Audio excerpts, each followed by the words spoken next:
Where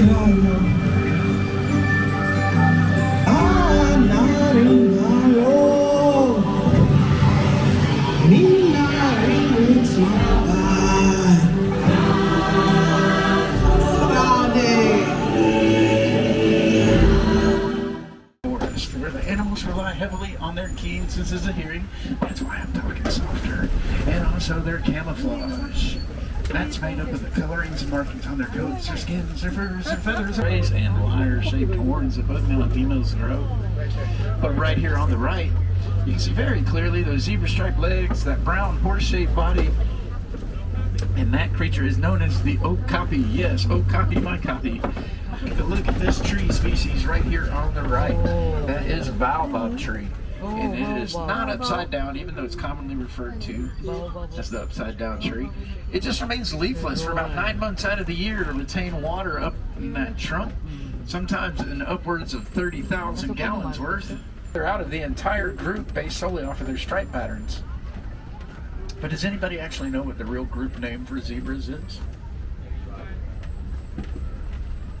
It's a dazzle of zebra. But if you look to the right here, you can see one of 9 giraffe species in the world. These are the Maasai giraffe, named after the Maasai people that live in the same regions they do. They have a roughed, rugged, or sometimes referred to as a lacy-edged pattern. They'll grow to be about 18 to 20 feet tall, have tongues roughly 18 to 21 inches in length, and they're purplish or black in color. Anybody know the group name for giraffe? No, it's called a tower.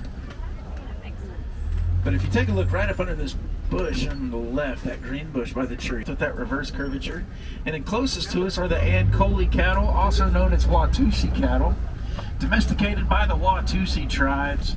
And then this guy right here, that is an eland, or also known as a common eland, the largest antelope species.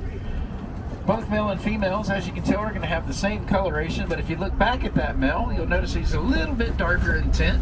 He's also going to have shorter, stockier, spiral-shaped horns as compared to her long, skinny ones there. But the reason that his are a little bit shorter and stockier is because one of the things that a male eland will do is he collects up tall grasses, flowers, vines, and other vegetation. He works it into a circle, and he will work that circle onto his horns, and he wears it around for... But we have come upon the big guy right over here on the right. You can see the African elephant there. Now that is a male. Does anybody know how I can tell that's a male elephant? It's not his ears. That's a good look at him there. What I really want you to take a look at, though, is his ears. You can see those massive blood vessels in them. Well, there's thousands of blood vessels in their ears, and that's their built-in cooling system. Because what they do when they get hot is they'll flap their ears, the blood cools down and circulates through the rest of the bees, get a chance to thrive, reproduce, and get their numbers up, and that solves a worldwide problem of a lack of pollinators right now. And they bring it around full circle on stage 5 because they pollinate crops for the farmer, and that helps them produce more. They also pollinate the other plant life and vegetations in that ecosystem. And some of those animals living in your own backyards or on that endangered list or close to being on it.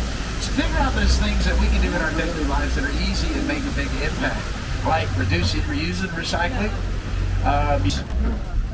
But at this time now, I do invite you to go ahead and take a look around your feet and in your seat. Make sure you haven't lost or dropped any of your items along that long